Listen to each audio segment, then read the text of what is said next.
साधना का मार्ग तब प्रशस्त होगा जब एक स्वर से 135 करोड़ का भारत बोलेगा, और एक स्वर से जब बोलेगा, एक स्वर से चलेगा। उत्तर प्रदेश राम राज्य की धरती है और उत्तर प्रदेश राम राज्य के इसी भाव के साथ आगे बढ़ रहा है।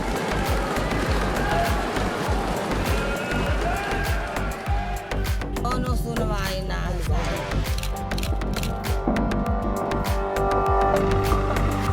कि 11 बजे जो कि हमको तारीख दे रहे हैं, 12 बजे हमारा मकान गिरा रहे हैं। बुलडोजर चलाना और मुठभेड़ में मारना और कस्टडी में टॉर्चर करना, हिरासत में उत्पीड़न करना, वो किसी भी जात धर्म और किसी भी संप्रदाय के लिए गलत है। लेकिन उत्तर प्रदेश में श्रीमान योगी जी की सरकार उसके लिए जो चिन्हित कर रही है वो मुसलमान को, आदिवासी को, दलित को और पिछड़े को। आप 183 जो मुठभेड़ में मौत हुई है वो किसी भी शासन और व्यवस्था के लिए, किसी भी सभ्य समाज के लिए, किसी शिक्षित समाज के लिए सर में डूब मरने की बात है। जो भी डिमोलिशन सभी सामने नज़र आए हैं उनमें कोई भी ऐसा डिमोलिशन नहीं है जो कि गैरकानूनी रहा हो। बाकायदा हमारे यहाँ एक एजेंसी है, जैसे अपने यहाँ प्रयाग में प्रयाग डेवलपमेंट अथॉरिटी है, प्रयागराज डेवलपमेंट अथॉरिटी है। जहाँ भी डिमोलिशन हुए हैं वहाँ पर उनको प्रायर नोटिस है, क्योंकि आप जानते हैं एक्ट में रिक्वायरमेंट है कि बिना नोटिस के भाई कोई डिमोलिशन नहीं हो सकता। अपॉर्चुनिटी प्रॉपर दी जानी है, उनको प्रॉपर अपॉर्चुनिटी थी। अब ये सारे लोग अपने उस रसूख का फ़ायदा उठाते हुए, जिसको वो पिछले काफ़ी समय से एंजॉय कर रहे थे, किसी न किसी तरह से चीज़ों को मैनेज कर रहे थे, और इस सरकार ने वो चीज़ें बंद कर दी हैं। योगी के आने से बहुत कुछ, अब बताओ गरीब आदमी को राशन मिल रहा है, इससे बड़ी क्या चीज़ है। हर महीना राशन मुफ्त मिलता है, अब इससे बढ़िया क्या होगा। गुंडा राज खत्म हो गया, और क्या चाहिए।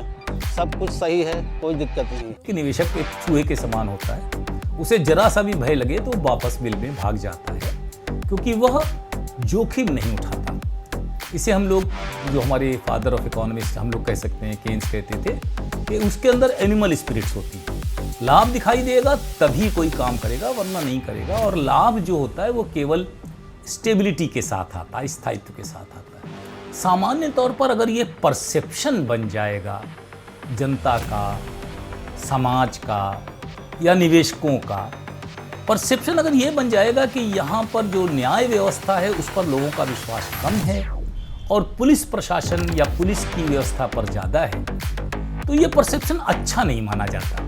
क्योंकि हो सकता है पुलिस कभी सही काम करे, लेकिन कभी ये भी हो सकता है कि पुलिस ऐसे लोगों को सज़ा दे दे जो वास्तव में बिल्कुल एक तरीके से चरित्रवान हों या जो समाज सेवक हों, सिर्फ इसलिए कि उन्होंने किसी समय में पुलिस के या किसी नेता के खिलाफ कोई बात कही हो।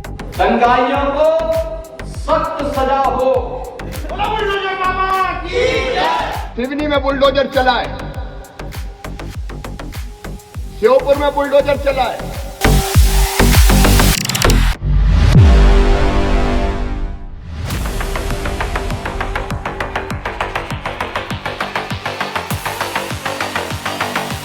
जजिया लगाने के बाद औरंगजेब जुम्मे की नमाज पे जा रहा है और बाकायदा लिखा हुआ he was heckled, he was abused and people raise slogans against him.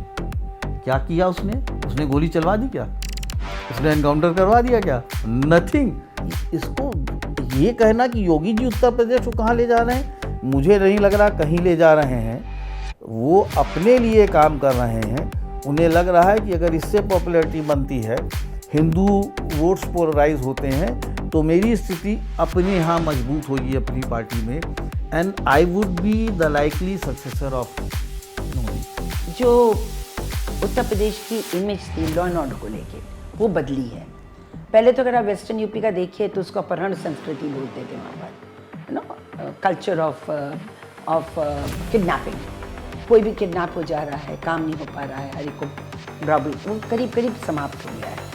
Western UP में और पूरे उत्तर प्रदेश में कहीं ना कहीं आप देख रहे हैं कि जो ऑर्गेनाइज्ड क्राइम है वो समाप्त हो रही है। देखिए, पर्सनल इंडिविजुअल क्राइम का क्या कहेंगे, कोई पड़ोसी किसी का रेप कर रहा है या परिवार में किसी को मारपीट हो रही है, वायलेंस हो रहा है, तो इंडिविजुअल वायलेंस तो नहीं, लेकिन हाँ, ये जो ऑर्गेनाइज्ड क्राइम है उस पर काफ़ी संतुलन उत्तर प्रदेश